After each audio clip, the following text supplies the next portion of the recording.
Inchicore has been surveyed quite a bit. We looked at the Nolan report from 2019, which is a wonderful document. We looked at the St. Michael's Estate Land Initiative from 2017, the Audit of Community Facilities and Services by DCC 2017.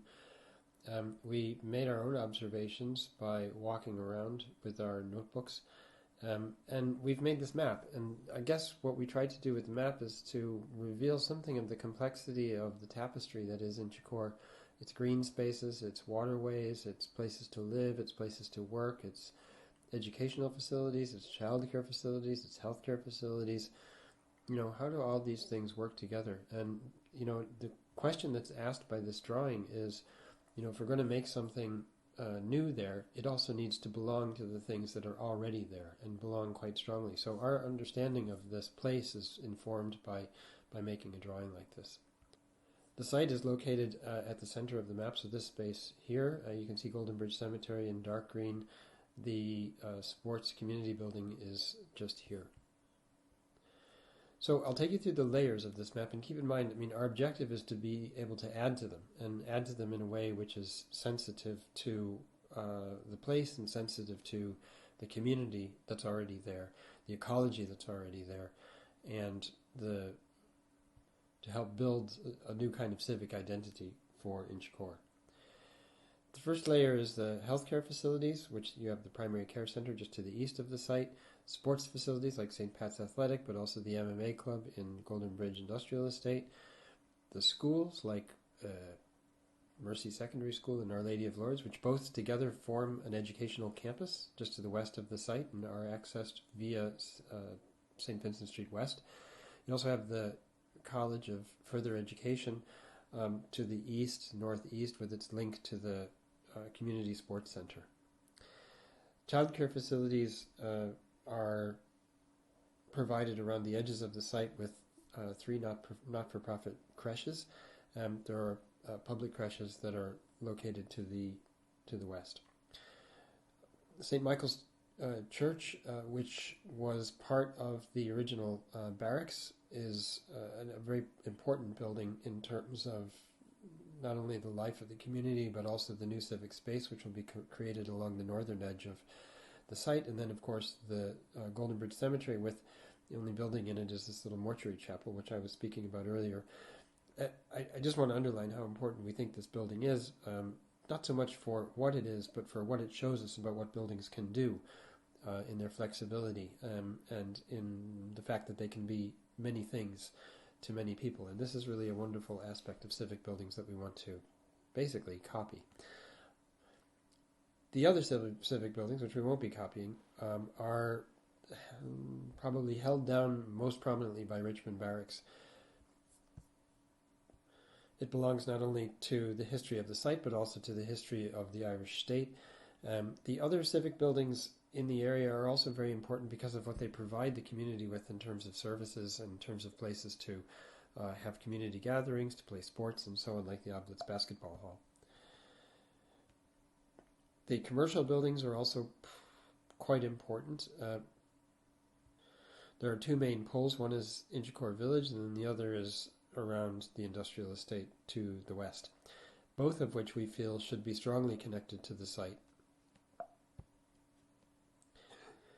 Residential buildings form the backbone of Inchicore, and all of the residential buildings are in red here, which indicates how many of them there are. And then when we look at how they're allocated, the houses are all in dark red, and then the brighter red is apartment buildings. So there's quite a few apartment buildings, and interestingly, they're located along the Kamak River, and they're also located right around the site. So there's a very, what we would call, high density of development around the site in terms of residential buildings. So looking at the uses of those, you've got supported residential like the Bulfin Senior Citizens Home, the nursing home, and the youth home here. The next layer are green spaces, and this is quite a beautiful layer because of all the types of green spaces there are in Inchicore. You have things like private gardens, obviously. You have gardens which are owned by an institution but made public by virtue of how they open them up for use. You have parks, you have waterways, You have allotments. So just going through some of these layers, we found out something about how people think about nature and how they like to use it. So these are the allotment gardens at Grattan Park. These are the residential and private gardens, of which there are many. When you look at the residential gardens, there's hundreds, if not thousands of them, which means that there's hundreds, if not thousands, of gardeners. There are parklands, which are maintained and run by different institutions. The public parks are Grattan Park and Turvey Park, but the lands around the schools are also parklands. Goldenbridge Cemetery is a parkland, the Oblats is a parkland, and all of these are part of the infrastructure of park systems that people use, like Richmond Barracks. There are sports grounds, like the CIE Sports Grounds and St. Patrick's Athletic. And then there's green spaces are also connective tissue. They don't necessarily have to be defined to connect people. So you have the Kamak River, which is going to become the Kamak Greenway, which we strongly support and think it should definitely happen in tandem with the project. There's the greenway that runs along the canal, and then there are lots of little green spaces, pockets of green spaces, which people have access to. You have rail lines, you have waterways, you have the Lewis, you have a very connected place, which of course is also subject to flooding, which is interesting when you compare the flood map to the locations of some of the residential buildings, and some of, in particular the large apartment buildings, are located at the edge or in the floodplain. What is it that gives Inchicore its distinctive sense of place?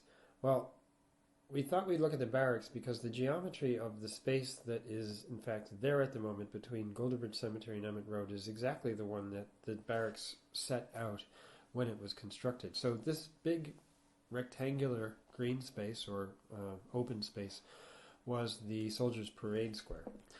And I guess we were thinking, well, what about that do we want to keep? Because it's pretty nice, this big open space.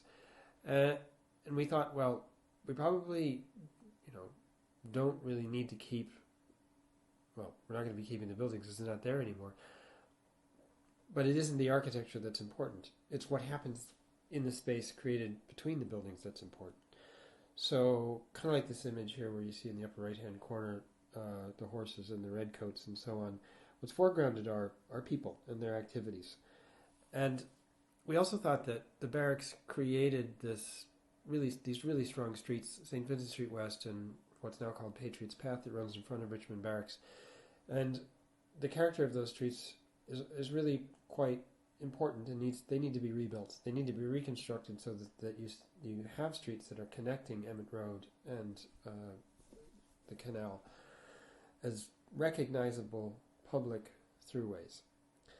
When you look at the big open space that Richmond Barracks created, the parade grounds, and you see the soldiers all sort of standing at attention, your eye is attracted to that activity, not to the buildings that are along the edge. The buildings along the edge, they're bigger, they're small, they're different sizes and shapes, but they're not so significant. And we thought there was something to take away from this, that the edges that are made by the architecture need to be in some way insignificant and need to be able to foreground human activity. There's other things that are interesting about the barracks, like the fact that the buildings that were built there have multiple uses, like what's currently St. Michael's Church was built originally as a schoolhouse and chapel, both. So this idea that one building could have multiple functions, which is also kind of encapsulated by Goldenbridge Cemetery and the mortuary chapel in particular, is something we also thought, well, that's worthwhile. That's something that we need to bring forward into the project. So we've documented, the remains of the past, such as they exist today, like the barracks wall along Emmett Road. Obviously, Richmond Barracks itself has been beautifully restored. The cemetery wall and the gatehouses, most of them all used. One in particular by Common Ground, the art practice, is